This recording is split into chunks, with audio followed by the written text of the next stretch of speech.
Bonjour. Alors, on va continuer sur le chapitre des amortissements. Et ce qu'on va voir aujourd'hui, c'est les immobilisations amortissables. Autrement, ce n'est pas toutes les immobilisations qui figurent sur le plan comptable en fait amortissables, mais on a ceux qui sont amortissables, ceux qui sont provisionnés et ceux qui sont un peu particuliers dans le sens où ne sont ni amortissables ni provisionnés. Alors aujourd'hui, au niveau de cette capsule, on va voir les immobilisations amortissables. Et on commence. Alors, vous avez immobilisation, immobilisation amortissable.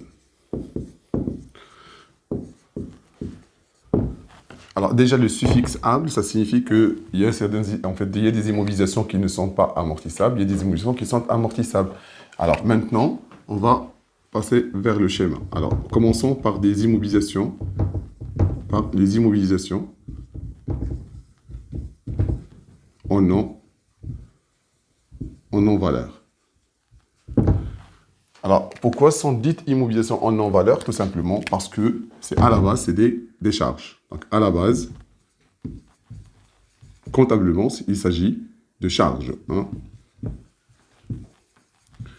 Et vous savez que les charges, on ne peut pas les vendre. Les charges sont, les charges sont intangibles.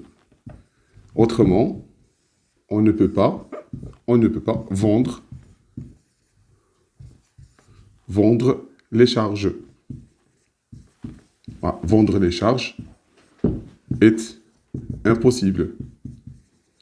Alors, vendre des charges, c'est impossible. Donc, finalement, c'est des charges intangibles. Finalement, c'est des immobilisations en non-valeur. Mais عندهمش واحد القيمة parce que ما تيتباعوش في le marché لأن ما يمكنش نبيع une charge. D'accord? Alors, les immobilisations en non-valeur, on va traiter essentiellement les frais préliminaires. Alors, les frais préliminaires. Et au niveau des frais préliminaires, je vais prendre quelques exemples typiques, tels que 2.1.1, par exemple, frais de constitution.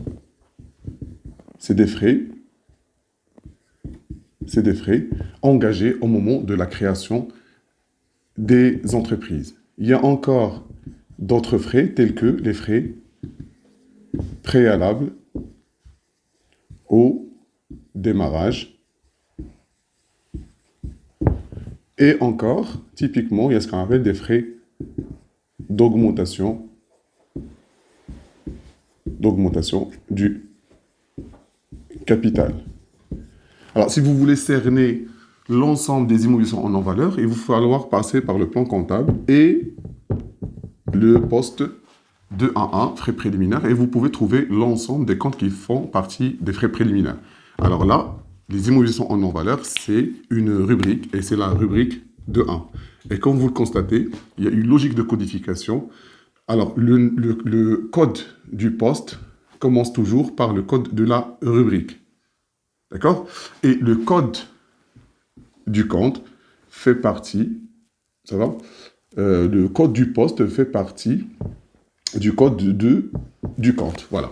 Donc, c'est ce qu'on appelle la structure du plan comptable. Bien. Alors, ces immobilisations-là, particulièrement les frais préliminaires, particulièrement ces éléments qui sont là-dedans, frais de constitution, frais préalables de démarrage, frais d'augmentation de capital, c'est des éléments qui sont amortissables. En fait, c'est des charges à la base qu'on met dans l'actif, et donc on parle de l'activation des charges, pour pouvoir les répartir sur plusieurs exercices, et donc on répartit en utilisant la technique de l'amortissement. Donc là, c'est le premier niveau des immobilisations qui sont amortissables. Alors je vais mettre ici, deuxième niveau d'immobilisation amortissable, d'accord? C'est des immobilisations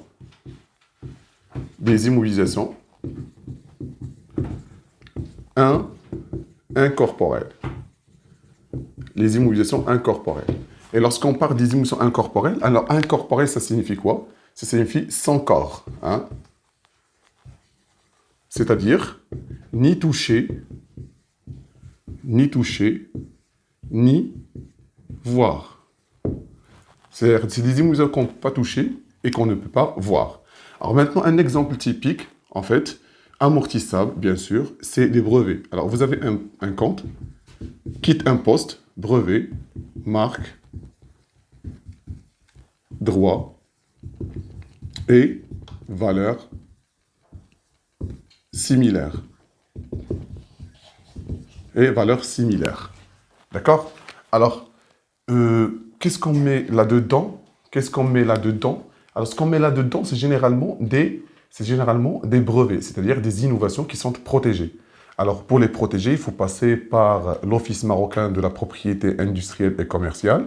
Il faut demander par la suite le fait de breveter en fait cette innovation. Ils vont par la suite passer par une procédure, vérifiant qu'il s'agit effectivement d'une innovation. Ils vont vous délivrer par la suite une attestation dite brevet. Et ce brevet-là a une valeur très très importante. Sauf que, juridiquement, ce brevet tombe entre les mains du public dans un délai de 20 ans. Et donc, finalement, il y a une logique d'amortissement. Parce qu'à chaque année, en fait, chaque année qui passe, vous consommez les avantages de ce brevet et donc la valeur du brevet baisse. D'accord? Alors, donc, ce brevet-là, c'est le compte brevet, marque, droit et valeur similaire, c'est 220, ça va? Et là, ils font partie de ce fameuse rubrique de 2. Et lorsque un compte, faites attention, lorsqu'un compte se termine avec un 0, ça veut dire que c'est le seul compte qui existe au niveau du poste. Donc vous trouverez par la suite le poste de 2. Alors le poste de 2, c'est brevet, marque, droit et valeur similaire. C'est-à-dire le poste 222 fait un seul compte, les 9 sunnites, ça va? Et c'est la raison pour laquelle il se termine avec un 0 en 4e position. Voilà. Et finalement, troisième catégorie des immobilisations amortissables, c'est les immobilisations corporelles. Alors, les immobilisations corporelles. Bien. Alors, corporelles, parce que substantiellement, ils ont un corps. Ça va? Donc, toucher et voir. Donc, ils sont tangibles. Sont tangibles. D'accord? Donc, sont tangibles. C'est bon? Alors, sont tangibles, donc finalement, nous avons quelques immobilisations typiques, à savoir, par exemple, les terrains, sauf que les terrains ne sont pas tous amortissables, il n'y a que les terrains de gisement. Les terrains de gisement, les terrains qui les minerais, par exemple, les minerais. Hein. Il y a les bâtiments, sont tous amortissable, d'accord? Il y a les installations installations techniques, T, matériel et outillage, elle est amortissable. Il y a par la suite matériel de transport, encore, elle est amortissable.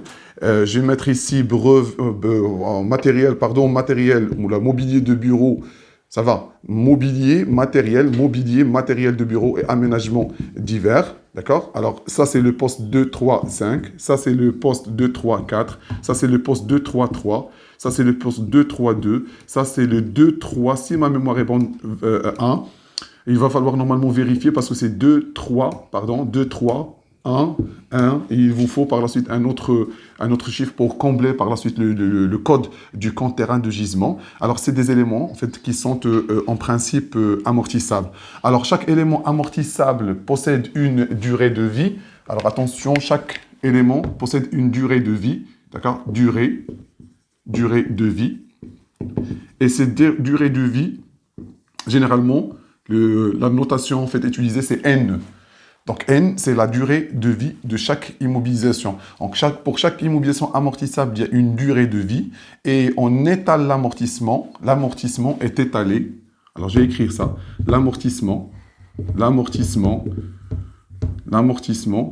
est étalé, est étalé sur la durée de vie de c'est-à-dire l'immobilisation. Voilà, sur l'immobilisation. Sans oublier que l'immobilisation est amortie, c'est parce que soit c'est le temps, soit et ou le progrès technique, et ou le progrès technique ou l'obsolescence, et ou l'usure. Donc finalement, si on parle amortissement, c'est parce que il y a l'usure et ou le progrès technique et ou le temps. Et comme j'ai dit la dernière fois, il se peut que les trois soient ne sont pas mutuellement exclusifs. Les trois facteurs ne sont pas mutuellement exclusifs. Ça signifie quoi? Ça signifie on peut y avoir les trois facteurs qui expliquent par la suite la dépréciation de l'immobilisation. Voilà, vous avez en quelque sorte une constellation des immobilisations qui sont susceptibles d'être amorties. Alors là, je vais mettre 2, 3. C'est la rubrique 2, 3. Donc vous avez la rubrique 2, 3. Vous avez la rubrique 2, 1. Et vous avez finalement la rubrique 2, 2, elle est où? Elle est là. 2, 2, les immobilisations incorporelles. Bien, alors maintenant, comme j'ai dit pour terminer, en fait, chaque immobilisation a une durée de vie. Alors, sur cette durée de vie, on étale par la suite l'amortissement. D'accord? Donc, on consomme graduellement la valeur de l'immobilisation, graduellement. Et cette consommation graduelle, l'étalement, je suis en train d'étaler. Voilà. En gros, je viens de terminer en fait cette séquence et merci.